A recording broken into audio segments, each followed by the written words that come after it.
सांप्रदायिक ताकतें ये भी कान खोल के सुन ले, दुनिया की कोई ताकत हमें अपने मुल्क में अल्लाहू अकबर कहने से रोक नहीं सकती। दुनिया की कोई ताकत नहीं रोक सकती। मैं अक्सर उन लोगों को कहा करता हूं जिनको इस्लाम से एलर्जी है, अल्लाहू अकबर।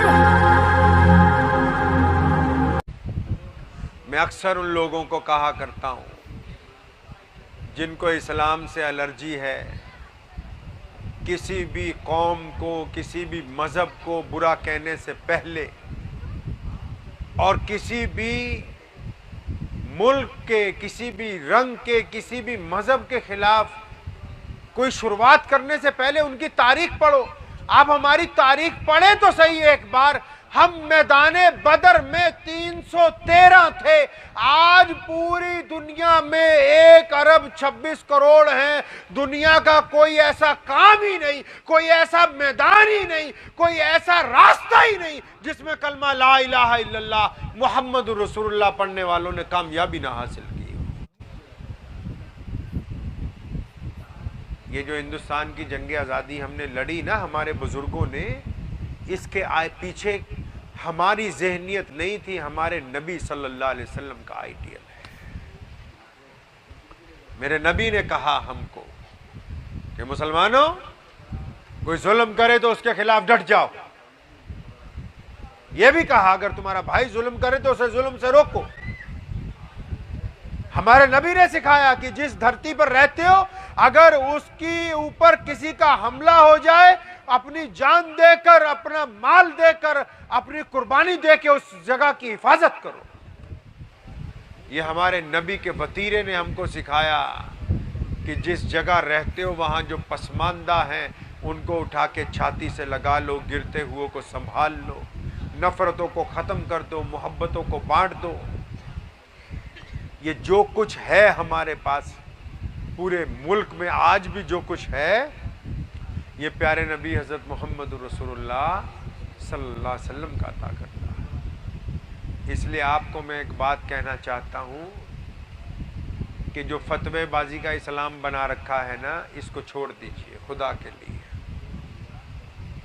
कुछ आदतें बदलिए, हमारी तारीख पढ़िए। आप जलियांवाले बाग में जाओगे ना, लिस्ट लगी हुई है वहां नामों की, उंगली फेरना शुरू कर देना, उंगली घिस जाएगी, हमारी कुर्बानियों के नाम नहीं खत्म होंगे। किस्सा खानी बाजार पेशावर में जनरल डायर ने गोली चलाई, सुर्खपोश मुसलमान पठान सड़क पर निकल के आए गांधी के सत्याग्रह के लिए, और जनरल ने कहा वापस लौट जाओ। ये हिंदुस्तान का ऐसा किस्सा है कि जिसमें कुर्बानी देने वाले पठानों ने छाती पर गोली खाई है, किसी एक मुसलमान की पीठ पर गोली नहीं लगी है। सरदार वल्लभ भाई पटेल ने कांग्रेस के अधिवेशन में 1933 में लिखा कि मुसलमान पठानों की कुर्बानियों ने पूरे मुल्क की कौमों को पीछे छोड़ दिया। जब जनरल गोली चला रहा था, ये जान बचाने के लिए भागे नहीं, बल्कि ये आगे बढ़ते रहे, आखिरी आदमी तक जनरल के आगे टिका रहा, और उसने साफ कहा कि डरते हैं तो सिर्फ अल्लाह के लिए डरते हैं। जब इस वतन की मिट्टी के लिए निकल आए हैं घर से, या तो आज़ादी हासिल करेंगे या अपनी जान अल्लाह के रास्ते के अंदर कुर्बान करेंगे। आपको कहना चाहता हूं कि हम उन लोगों की औलाद हैं जिन्होंने इस मुल्क को आज़ाद करवा के दिया। कैसे आज़ाद करवाया? ऐसे नहीं कि सिर्फ गप्पे हाँक दी। स्टेशनों पर जब रेलगाड़ी चलती है ना, पेशावर से कलकत्ते तक, पानी के मटकों पर लिखा होता था कि हिंदू पानी पी लो, मुसलमान पानी पी लो। हिंदू पानी पियो, मुसलमान पानी पियो। पानी पिलाने वाला आवाज देता था हिंदू पानी पियो, मुसलमान पानी पियो। मौलाना हबीबुर रहमान लुधियानवी रहमतुल्लाह अलैह, जो मजलिस एहरार के बानी हैं, उन्होंने लुधियाना घास मंडी चौक में तमाम हिंदू और मुसलमानों को, सिखों को बुलाया, पूछा मुल्क आजाद करवाना चाहते हो? कहने लगा हाँ चाहते हैं। ये ऐसा वक्त है कि कोई सरकार के खिलाफ बोलता नहीं था। आज भी हमारे यहाँ रवाज है, जबकि आजाद हिंदुस्तान में आपको ये हक हासिल है कि अगर को चुनी हुई सरकार की कोई बात आपको पसंद ना आए तो आप जाके डीसी दफ्तर पर धरना दे के अपनी बात कह सकते हैं। इस मुल्क में ये आजादी दे दी गई लोगों को कि आप अपनी बात हुकूमत के सामने रख सकते हैं। लेकिन जब मौलाना हबीबुर रहमान लुधियानवी ने कहा इस बात को कि आजादी चाहते हो, उस वक्त सरकार की तरफ से ऐसा कोई हक हासिल नहीं था कि आप सरकार के खिलाफ बोले। लोगों ने कहा हाँ चाहते हैं। फरमाया चलो फिर स्टेशनों पर आज मटके तोड़ दिए जाएं, हिंदू पानी मुसलमान पानी खत्म करके एक ही पानी पिएंगे तो मुल्क आजाद होगा। और फिर मटके तोड़े, पूरे मुल्क में तोड़वाए, सजा हुई, लेकिन अंग्रेज की साजिश को नाकाम कर दिया कि मुल्क की जंग आजादी में मुसलमानों को, हिंदुओं को, सिखों को कोई अलहदा नहीं कर सकता। और मैं तो बड़े फख्र से भारत के मुसलमानों को कहा करता हूं। कल दलितों के एक जलसे में गया था मैं, उनको भी मैंने कहा, मैं कहा तुम बड़े द्रविड़ हो और मैं एक मुसलमान द्रविड़ हूं, तुम्हें अस्सलाम वालेकुम कहता हूं। हमारे पूर्वजों को इस्लाम बेहतरीन मजहब लगा, इसलिए नहीं कि कोई ताकत आ गई थी हमारे ऊपर, इसलिए कि मोहम्मदुर रसूलुल्लाह ने बिलाल को छाती से लगाया, इसलिए कि आका ने कहा कि छुआछूत हराम है, इसलिए कि आका ने कहा जात और बरादरियों के बंधन तोड़ दिए हैं, इसलिए कि आका ने कहा कि इंसान आजाद पैदा हुआ, कोई इसको गुलाम नहीं बना सकता, इसलिए कि आका ने कहा कि गोरा और काला एक बराबर है। लोग कहते हैं कि घर वापसी कर लो, हम तो घर से निकाले हुए थे, मोहम्मदुर रसूलुल्लाह ने हमको घर अता फरमाया है। मोहम्मदुर रसूलुल्लाह ने हमको घर अता फरमाया। और ये हमारी खुशकिस्मती है कि हम लोग इस मुल्क के मूल निवासी हैं, हमारे आबो अजदाद इस मुल्क के मूल निवासी हैं। अल्लाह ने हमें ये इज्जतें अता फरमाई हैं और अल्लाह ने हमसे ये बड़ा काम लिया कि हमने अंग्रेज जैसी हुकूमत के साथ टक्कर ली है।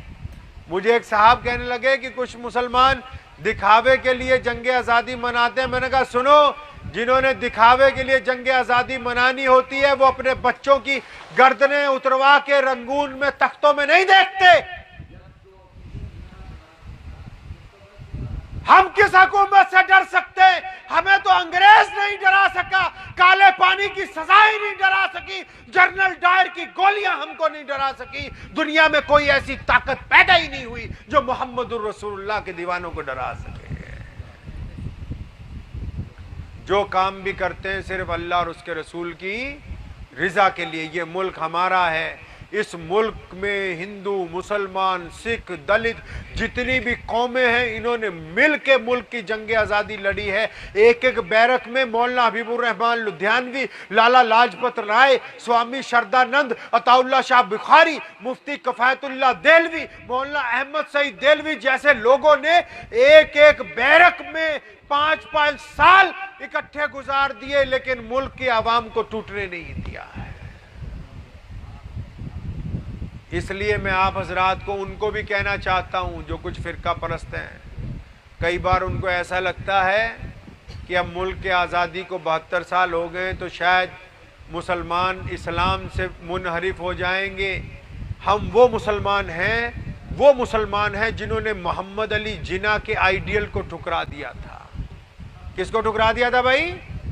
मोहम्मद अली जिन्ना जब ने कहा कि देश को तकसीम करो, विभाजित करो, हम वो मुसलमान हैं जिन्होंने मोहम्मद अली जिन्ना के आइडियल को ठुकरा दिया था। लेकिन सांप्रदायिक ताकतें ये भी कान खोल के सुन ले कि लेकिन हम वो भी मुसलमान हैं कि हमारी रगों में बहने वाला खून ये मोहम्मदुर रसूलुल्लाह का गुलाम है।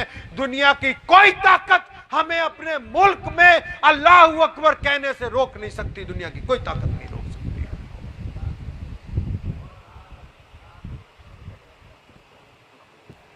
आपको कहना चाहता हूं, आजाद हिंदुस्तान में अब मुसलमानों की क्या जिम्मेदारी है? मुसलमानों ने अब्दुल कलाम बन के दिखाया, हिंदुस्तान को एटमी पावर बनाया। मुसलमानों ने कैप्टन अब्दुल हमीद बन के दिखाया, पाकिस्तान के दांत खट्टे किए। मुसलमानों ने ब्रिगेडियर उस्मान बन के दिखाया, 72 की जंग में फिर चाइना और पाकिस्तान के दांत खट्टे किए। आप क्या चाहते हैं? अब आपको अपने अंदर तब्दीली लानी होगी। आपको भी मुल्क की तरक्की के साथ साथ मुल्क की दिफा के लिए उठ के खड़े होना होगा। ये जो फतवेबाजियां आपने शुरू कर रखी हैं एक दूसरे के ऊपर, कभी सोचा है कि इसका कोई फायदा होने वाला है? कोई फायदा होने वाला है भाई? अरे आप खुशकिस्मत हैं, अपने आप को समझो, अल्लाह ने आपको कितनी इज्जतें दी हैं। अरे बिलाल रज़ियल्लाहु ताला अन्हु का नाम सुना है ना? अरे सुना है नहीं भाई? बोलते असल में मौलवी हजरात को तुम बुला लेते हो घर, कोरमा बिरयानी हमें खिला के बोला हजरत जी कुरान पढ़ दो। अब हमें भी पता है ना, जब मुर्दों पे पढ़ेंगे तो ये आगे से बोल लेंगे ना। कुरान दो तरीके से पढ़ा जाता है ना भाई। मदरसे में जब बच्चा पढ़ता है, किरात जब होती है, कारी जब पढ़ता है तो जोर जोर से आवाज़ आती है अल्लाहु अकबर, सुभान अल्लाह, सुभान अल्लाह। और जब तुम मौलवी को बुला के मुर्गा खिला के पढ़वाओ तो कब्रिस्तान ही हो, तो आगे वाला चुप ही रहे बंदा। तो हमें पता होता भी मुर्दों ने थोड़ी बोलना। अब ऐसे ही मुर्दा हो रहे हैं, बोलेंगे नहीं मुकर्रिर के साथ। वो बरेलवी भाई हमारे हैं चाहे अकीदे से थोड़े हिले हुए, लेकिन अगर मौलवी जितनी तकरीर करेगा लोग भी साथ साथ में उतरी करेंगे। सही बता रहा हूं तुम्हें मैं। तो बिलाल का नाम सुना है भाई? फिर भी आहिस्ता ही बोल रहे हैं।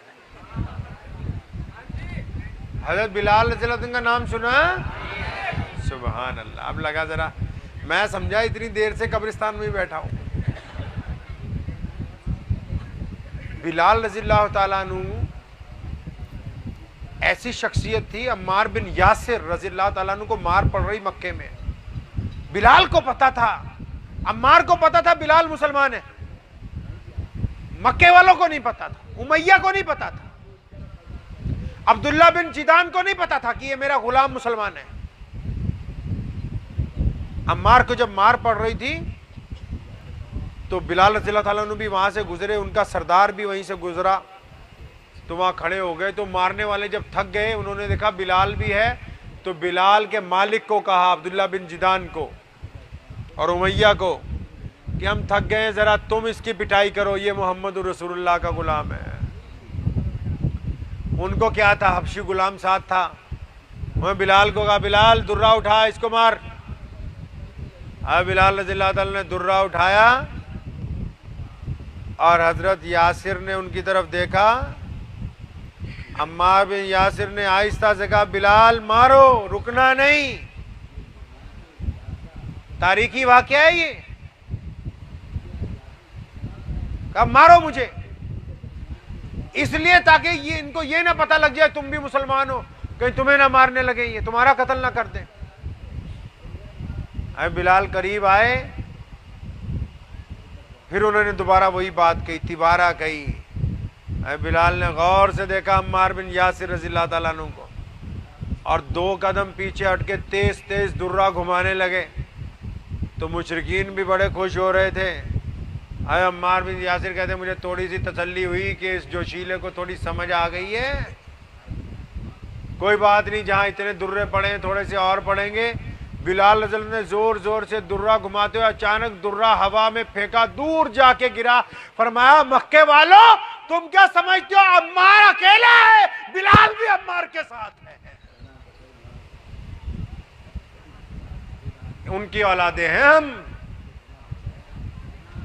फरमाया, तुमने क्या समझ रखा है कि अकेला मोहम्मद रसूलुल्लाह का गुलाम है, बिलाल भी आज से इसके साथ है। बिलाल को भी वहीं बांध लिया गया, पिटाई हुई। फरमाया, फिर क्या हो गया, जब तक इजहार इश्क में तकलीफ ना उठाई जाए, इश्क में मजा नहीं आता है। तो ये बिलाल जो थे ना, घर पहुंचे एक दिन मार खा के, रोज रात को घर ही पहुंचता बंदा मार खा के। तो मां ने कहा, बेटा हम मक्का छोड़ के कहीं और ना चले जाएं। ये वाकया ध्यान से सुन लो, क्योंकि यहां हमारे यहां रवाज है, इस पूरी पट्टी में 20-25 वाकयात हमने रट लिए हैं, 25-30 हदीसें रट ली हैं, जिनमें 10-15 तो झूठी हैं। एक झूठी हदीस ये भी है कि नबी अलैहिस्सलाम ने कहा एक जंग से आते हुए कि जिहाद असगर से आ रहे हैं, अकबर की तरफ जा रहे हैं, ये हदीस नहीं है। ये इसलिए बनाई गई कि मुसलमानों के अंदर से जज्बा खत्म कर दिया जाए। एक बात बताओ, मैदान जंग हो, शामली का मैदान हो, जहां कासिम ननौतवी मैदान जंग में अंग्रेज के खिलाफ शहादत देने की नीयत से उतरा हो, हाथ में तलवार हो। एक बात बताओ, जहां सैयद अहमद शहीद बालाकोट के मैदान में हो, जहां उनकी गर्दन उतार दी जाए। एक बात बताओ, जब काले पानी में मुफ्ती महमूदुल हसन अपनी जिंदगी के खात्मे का सोच के जाता हो। एक बात बताओ, जब अताउल्लाह शाह बुखारी, हबीबुर रहमान लुधियानवी को फांसी की कोठरियों में रखा जाता हो कि इनको फांसी दे दी जाएगी, तो क्या ये नफ्स का जिहाद बड़ा हो गया कि गर्दन उतरवाने का जिहाद बड़ा हो गया? बदमाशों को कहना चाहता हूं जो मुसलमानों को बुज़दिल बनाना चाहते हैं, यह हदीस नहीं है। अंदाजा तो लगाओ, आका के ऊपर नौज़बिल्लाह बहतान बांधते कि मैदान जंग से आ रहे हैं। फरमाया नफ्स का जिहाद। क्या नफ्स? कि अगर हम नमाज नहीं पढ़ेंगे गुनाह होगा, अगर हम झूठ बोलेंगे गुनाह होगा, ये नफ्स का जिहाद है। आका ने नौज़बिल्लाह कहा कि जिधर से आ रहे हैं वो काम छोटा था, ये नफ्स का जिहाद बड़ा है। अल्लाह के बंदे, जहां नफ्स ही कट जाए, अरे जहां नफ्स ही ना रहे, खात्मा ही हो जाए नफ्स का, वो काम बड़ा होगा कि चलता भी रहे नफ्स और तस्बीह भी करता रहे, चलता भी रहे नफ्स और गुनाह भी करता रहे। वो अमल बड़ा हो सकता है कि या वो अमल बड़ा होगा जहां नफ्स अपने आप को अल्लाह के रास्ते के अंदर पेश करते हैं। यह हदीस नहीं है, झूठी बातें फैलाई गई अंग्रेज के कहने पर। अंग्रेज को पता लग गया ना कि अगर मुसलमान इसी जज्बे से लड़ेंगे, अगर कादियानियत को मुसलमान नाको चने चबवा सकते हैं, अगर मुसलमानों में यही स्पिरिट बाकी रहेगी तो ये हमें हिंदुस्तान से उखाड़ के फेंक देंगे।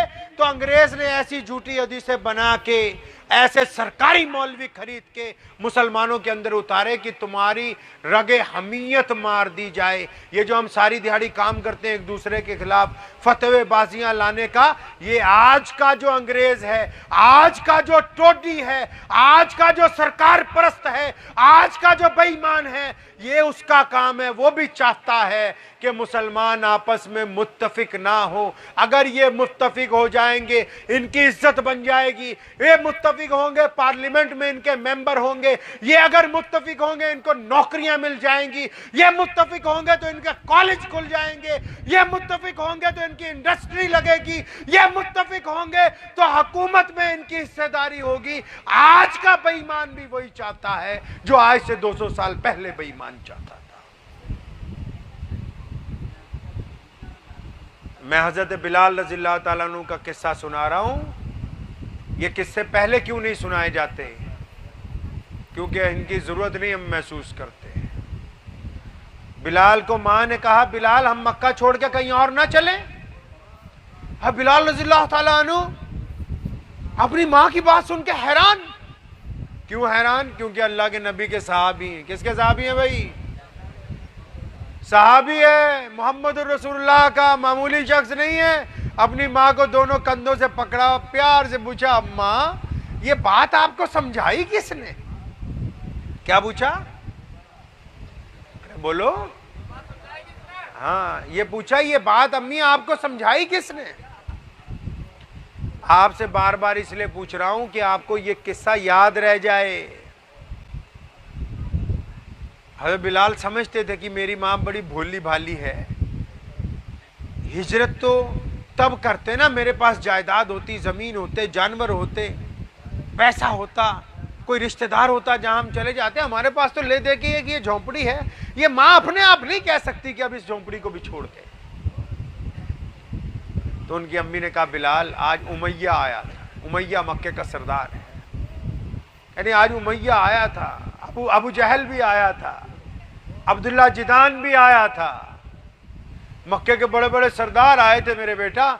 उन्होंने आके मुझसे रिक्वेस्ट की है, उन्होंने आके गुजारिश की है कि ये तेरा बेटा मोहम्मद रसूलुल्लाह का गुलाम हो गया। ये तेरा बेटा सारा दिन आहदुन आहदुन करता रहता है। ये तेरा बेटा सारा दिन नबी नबी करता है। ये तेरे बेटों को देख के हमारे नौजवानों के दिल घबराते हैं। ये तेरे बेटे को जब पिटता हुआ लोग देखते हैं, ये फिर भी कहता है कि आहदुन आहदुन, अल्लाह के अलावा कोई नहीं। तो हमारे ईमान डगमगाने लगते कि कहीं हम भी मोहम्मद वाले ना बन जाएं।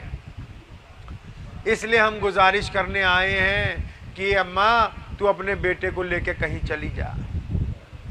बिलाल ने अपनी माँ को दोनों कंधों से पकड़ा, खुश होकर फरमाया अम्मी, खुदा की कसम ये लोग तो हमें इंसान नहीं समझते थे, हमें बैतुल्लाह में घुसने नहीं देते थे।